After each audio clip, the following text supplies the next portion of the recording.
بسم اللہ الرحمن الرحیم۔ میرا نام ڈاکٹر عبدالودود قریشی ہے۔ صورتحال یہ ہے کہ آج بھی لوگوں کو اس بات کا علم نہیں ہے کہ ذوالفقار علی بھٹو کی حکومت کو کیوں ختم کیا گیا اور اس کے بعد کے واقعات کیا ہوئے۔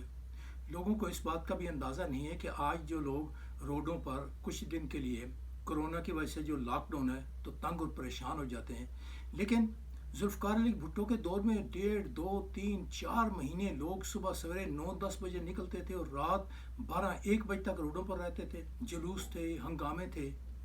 پھر بعد میں اس کو سیاستدانوں نے بتا دیا کہ یہ ہماری موومنٹ تھی، علماء نے کہا ہماری موومنٹ تھی، بعض اداروں نے کہا ہم نے پیسے دیے تھے۔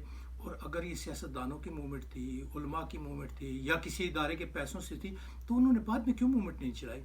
اصل میں ہے کہ ذوالفقار علی بھٹو ایوب خان کے خلاف ایک تحریک بنا کر جب آگے اقتدار میں تو اس کے بعد پھر انہوں نے اپنے آپ کو صدام حسین کی طرح، کرنل قذافی کی طرح اور عرب بادشاہوں کی طرح ملک میں بادشاہت بنانا چاہیے، لہٰذا ایک اپنی الگ فوج بنا لی، فیڈرل سیکورٹی فورس FSF۔ پھر مخالفین کو قتل کرنا۔ لوگوں کو اس بات کا بھی اندازہ نہیں ہے کہ 1973 کے متفقہ آئین میں ذوالفقار علی بھٹو نے 6 ترامیم کی اور یک طرفہ ترامیم کی، اور پاکستان کی تاریخ کا پہلا واقعہ ہے کہ قومی اسمبلی کے ہال سے میڈیا کو نکالا گیا اور FSF کے لوگوں کو پارلیمنٹ کے جو گارڈ ہوتے ہیں یا ان کا جو سارجنٹ عام ہوتا ہے ان کی وردیاں پہنا کر ان کو ٹانگوں سے بازوؤں سے 6 لوگوں نے اٹھا کر فٹ پاتھ کے اوپر پھینکا، جس میں مولانا مفتی محمود تھے، پروفیسر غفور تھے، چودھری شجاعت کے والد جو ہے چودھری ظہور الہی تھے۔ یہ لوگوں کو اندازہ نہیں ہے، لوگوں کو بھی اندازہ نہیں ہے کہ اس وقت پنڈی جیل میں تقریباً 150 علماء کرام اٹک سے پنڈی گھیب سے یہاں پر تھے۔ ان کو یہ بھی نہیں پتا لوگوں کو کہ اس وقت اخبارات پر پابندی لگا دی گئی تھی۔ مجیب الرحمان شامی اندر تھے، ضیاء شاہد اندر رہے، اس کے علاوہ الطاف حسن قریشی اندر رہے، زندگی بند کر دیا گیا، اس کے بعد اردو ڈائجسٹ بند کر دیا گیا، لاہور کے اخبارات بند کر دیے گئے، کراچی کے اخبارات بند کر۔ یہ لوگوں کو اندازہ ہی نہیں ہے، اور لوگوں کو یہ بھی اندازہ نہیں ہے کہ ذوالفقار علی بھٹو نے اپنے آپ کو ایک بڑا مارشل لا ایڈمنسٹریٹر سمجھا۔ فوج کا کوئی جرنیل مارشل لا لگاتا ہے تو ہفتے 15 دن بعد اس کو اپنے کور کمانڈر کی میٹنگ میں پیش ہونا پڑتا ہے، مخالفین بھی ہوتے ہیں، ان کو جواب بھی طلبی ہوتی ہے، پوچھتے بھی ہیں، تو وہ بندھا ہوا ہے۔ لیکن ذوالفقار علی بھٹو چونکہ چیف مارشل لا ایڈمنسٹریٹر بن گئے، لہٰذا انہوں نے کہا میرے سامنے کچھ نہیں ہے۔ تو اس چیف مارشل لا ایڈمنسٹریٹر کے ظلم میں جو ذوالفقار علی بھٹو نے ظلم کیے کہ لوگوں کو جیلوں میں ڈالنا، لوگوں کو قتل کروانا، مروانا، اس کا اللہ کی پناہ، اور مہنگائی پہ ڈپو دیے، ڈپو اپنے پارٹی کے لوگوں کو دیے، وہ جس کو چاہے، ایک کے پاس کارڈ ہے راشن کارڈ، وہ کہتا ہے چینی نہیں دیتا، آٹا نہیں دیتا، وہ بھوکا مرے۔ اس قسم کا ایک ظلم اور جبر کا دور تھا جس وجہ سے لوگ نکلے ذوالفقار علی بھٹو کے خلاف، اور اس کے بعد پھر ضیاء لگتے ہیں ان کے اقتدار کو ختم کیا اور خود آگے۔ لیکن اس اقتدار کو ختم کرنے سے بعد فوج میں ایک بڑی ریزائنمنٹ تھی، 2 3 ایک بریگیڈیئر کو انہوں نے کورٹ مارشل کیا، اس نے کہا جی آج ہی فوری طور پر بھٹو کا اقتدار ختم کرو، 2 اور بریگیڈیئر نے استعفیٰ دے دیا، اور جب مظاہروں میں مارشل لا بھی لگایا گیا، وہاں پر کرفیو لگایا گیا، مارشل لا ماننے سے انکار کر دیا لوگوں نے، لاہور پہ کرفیو لوگوں نے توڑا، فوج کو کہا گیا کہ آپ گولی چلاؤ، فوج نے گولی چلانے سے انکار کر دیا، فوج نے فوجی کور کمانڈر کے احکامات ماننے سے انکار کر دیا، تو ملک میں انارکی پھیل گئی۔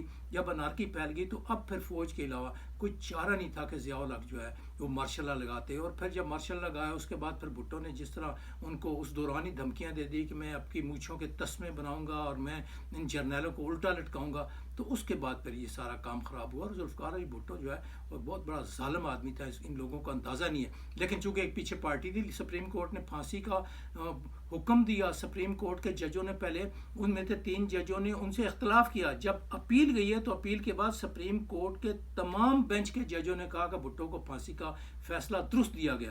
کہتے ہیں شہید ہے، کوئی بات ماننے کے لیے تیار نہیں۔ سیاست میں ایک جھوٹ کی بنیاد رکھی جاتی ہے، اور کیا آج لوگوں کو پتہ ہے کہ ضیاء الحق کی مجلس شورا کی طرف سے ہی فیصلے کیے جاتے تھے، قانون سازی بھی ہوتی تھی، اور وہی کہتے تھے کہ جناب یہ فلانا مارشل آرڈر جاری کر دو۔ اس مجلس شورا کے چیئرمین کون تھے کسی بندے کو پتہ ہے آج؟ خواجہ آصف صاحب کے والد محترم تھے، یہ کسی کو نہیں پتا۔ یہ بھی نہیں پتا کہ خواتین کی ان کی جو ہے وہ مشیر کون تھی، وہ بھی ایک آج کے بڑے پالیٹیشنز ہیں، بڑے ارسطو ہیں، ان کی والدہ محترمہ تھی۔ خواجہ آصف صاحب کو نہیں پتا کہ ان کے والد صاحب وہ سارے دور میں مجلس شورا کے چیئرمین رہے، جیسے چیئرمین قومی اسمبلی ہے اس طرح تھے، اور مکمل ان کو اختیارات تھے۔ حیرت ہوتی ہے کہ پالیٹیشنز اب بھی وہی کھیل رہے ہیں، اب بھی وہی کر رہے ہیں. یہ سارے اسی نقش قدم میں چلتے ہیں. ہمارے جب بھی کوئی سیاستدان اقتدار میں آ جاتا ہے تو آپ کو مارشل ایڈمنسٹریٹر اور فوجی سربراہ بنانے کی کوشش کرتا ہے، اور جب بھی فوجی سربراہ اقتدار میں آتا ہے وہ جمہوری بننے کی کوشش کرتا ہے. اور پھر تھوڑا جب عربوں سے ملتے ہیں ہمارے پالیٹیشین تو پھر وہ قذافی کی طرف دیکھتے تھے، صدام حسین کی طرف دیکھتے تھے، سعودیہ کی طرف دیکھتے تھے، یو اے کے سربراہوں کی طرف دیکھتے تھے. تو وہ چاہتے تھے کہ اس انداز میں عوام جو ہے ہمارے مطیع ہو جائیں، ہمارے خاندان اور نسلیں. یہ پاکستان میں جو دو پارٹیوں کا، نسلوں کا اور وراثت کا اور لیگسی کا جو کام ہے، یہ اس وقت مغلیہ دور سے جو چلا ہے اور انہوں نے اس کو ختم کرنے کی کوشش کرنی نہیں کی. دوسری بات یہ ہے کہ آج بھی پرائم منسٹر کے ساتھ ملٹری سیکٹری ہوتا ہے. کیوں ہوتا ہے؟ کیا انڈیا میں ہوتا ہے اور ملکوں میں ہوتا ہے؟ نہیں. انہوں نے انگریز کے جانے کے بعد اور وہ جو اپنا اقتدار و اختیار تھا کہ فوجی ہمارا جو ہے وہ ملٹری سیکٹری ہوگا، فوجی ہمارا سب کچھ کرے گا، اپنے آپ کو اب اس کے فوج کے اختیار اور اقتدار سے سب پالیٹیشین نکلنے کے لیے تیار نہیں ہے. لہٰذا سیاست میں گند ہوتا ہے، سیاست میں خرابی پیدا کرتے ہیں اور اپنے آپ کو نہ جمہوری رویہ رکھتے ہیں، نہ ان کے ذہن میں ہوتا ہے کہ ہم دوبارہ اقتدار و اختیار سے باہر نکلیں گے اور عوام کے پاس بھی جائیں. کہتے ہیں جب آ گئے ہیں تو بس اب ہماری نسلیں چلیں گی. بس یہ ایک مختصر سی بات تھی. بہت بہت شکریہ. اللہ حافظ.